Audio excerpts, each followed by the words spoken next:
What lurks on Golden Mountain? Written by TheContemptInsomniac. It was late at night when I went to the bar to unwind from a long day's work. I just wanted to enjoy a quick drink, so I was in no mood to make conversation. But, to my surprise, an old friend came up to me. We knew each other from high school, but we hadn't communicated in years. He was a jolly fellow from what I remembered, and easy to make conversation with. So I let my mood slide. Colin and I began getting caught up. We told each other where we worked and lived. Then I mentioned to him that I had broken up with my fiancée not too long ago. That's when he motioned for a round of drinks from the bartender. The emotions eventually ran high as the night carried on. Soon, I had exhausted myself. That's when Colin changed the subject. He asked, Adam, you still hunt? "On occasion, I'll do a little elk hunting with I said as the name of my rifle slipped my mind. Thompson Center Compass, 270 Winchester. Yeah. How'd you know? I began to ask as I was interrupted by Colin ordering another round of drinks. This one's on me, He said. Then after the drinks made their way to our side of the bar, he continued. Have you ever tried big game? Big game hunting? Not particularly. Why do you ask? I said as I sipped my drink. That's when Colin took a deep breath. There was a pause as he seemed to gather his thoughts. Then he said, There's something happening in a rural town outside of Boulder.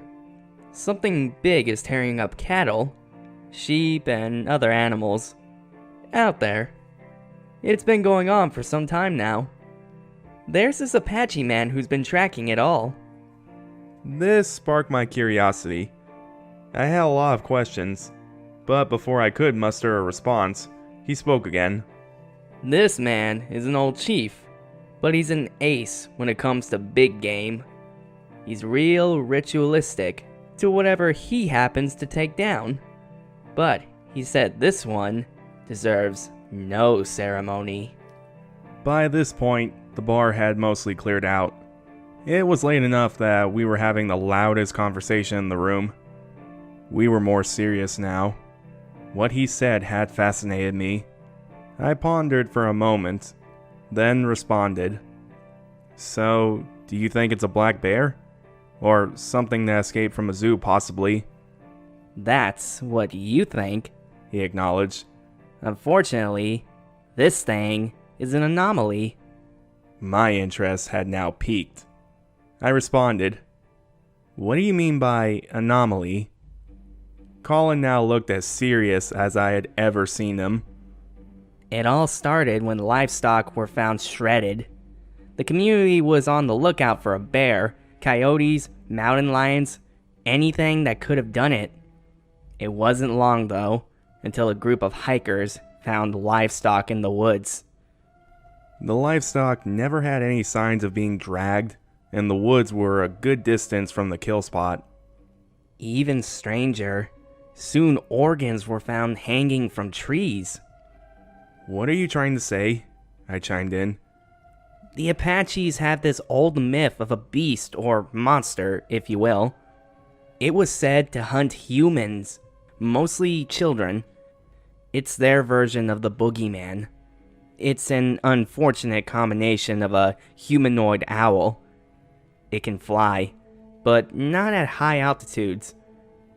I've seen it with my own eyes, and I'm going after it, Adam. We could use your help. By this point, I felt overloaded. The alcohol had settled in, and what I had just heard unnerved me. I felt like I was in no position to hunt for some mythical beast, yet somehow I still ended up swapping numbers with him. The next day, I thought about the night before, and I considered if what I remembered was true. My concern was met with verification as I got a text from Colin. He asked if the day after tomorrow still worked to group up. I thought about responding immediately, but I wouldn't respond until later. Before then, I did some research. The name in Athabascan, the language of the Apache, is Nich Odzig. Translates to Owl Man or Owl Man Monster. There's very little after that I could find from the Apache, but I found reports from all over the world from different time periods of some giant owl monster. There's stories from Thailand to England. Always the same story. Something is seen late at night. It's big and it flies. It has a giant wingspan for arms, giant claws for feet, and a thin and lengthy body. As I continued my day, I contemplated as to how I would respond to Colin. If he told me it was Bigfoot that we were hunting, there's no way I could take him seriously. Something seemed strangely genuine about what he said. The story itself was an intriguing oddity. As evening rolled around, I eventually got to responding. I told Colin he could count me in. The town was James Creek and was just north of Boulder. We were to meet at a diner in a small commercial district not far into town. When I first arrived, I took notice of the beautiful view of Golden Mountain. It was one of many mountains in the area, but this one, specifically, was sacred to the Apache. When I got inside, I immediately saw Colin, and across from him, an older Native American man. I walked to the booth, and once I made it close enough, Colin said, Adam, glad you can make it. He scooted over, then pointed it to the man across the table as he said, This is Nantan. As I sat down, I finally got a view of the man. There was something about him and the way he dressed that seemed distinguished. He looked fit, but was early to mid-40s, yet his face looked frail and tired. As we stared at one another, he spoke first.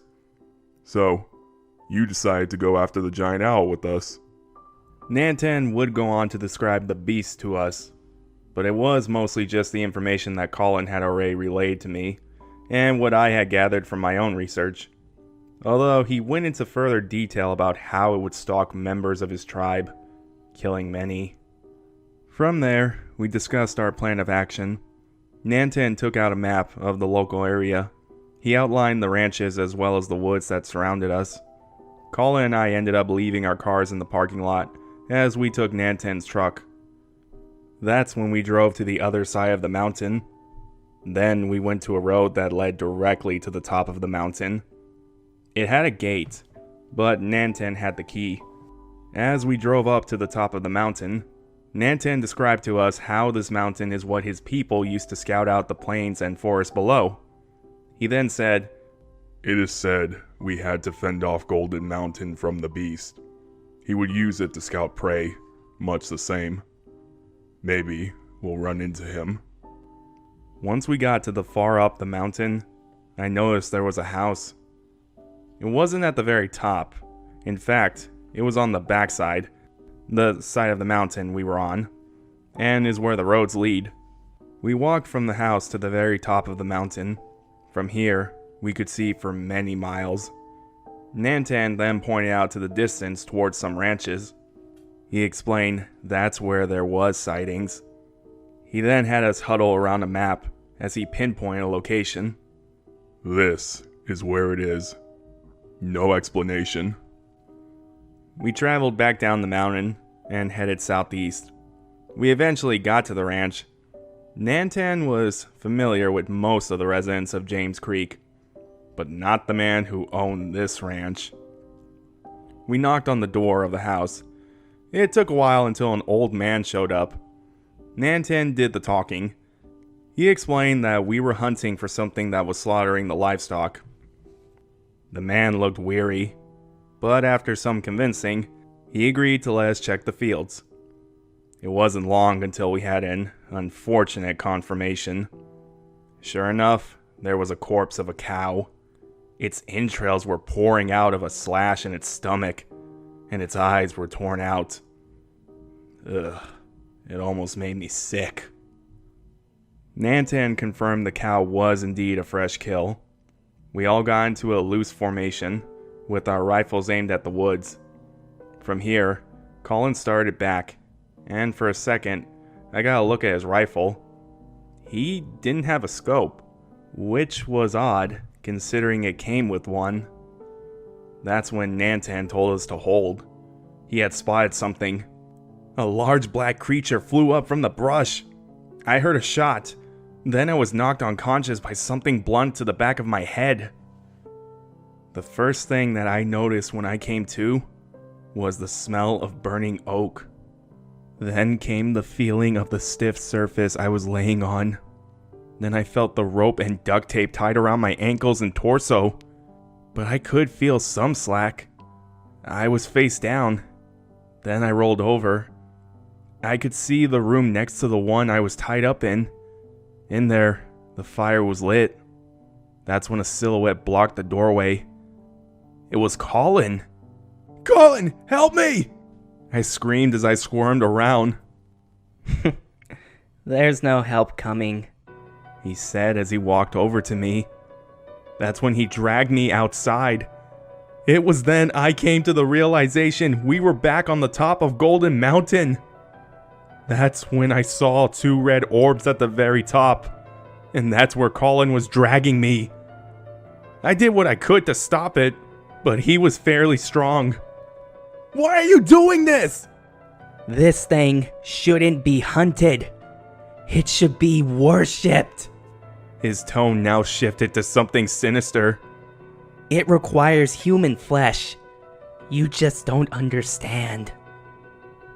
As we reached the halfway point, I could now somewhat make out the creature from the moonlight.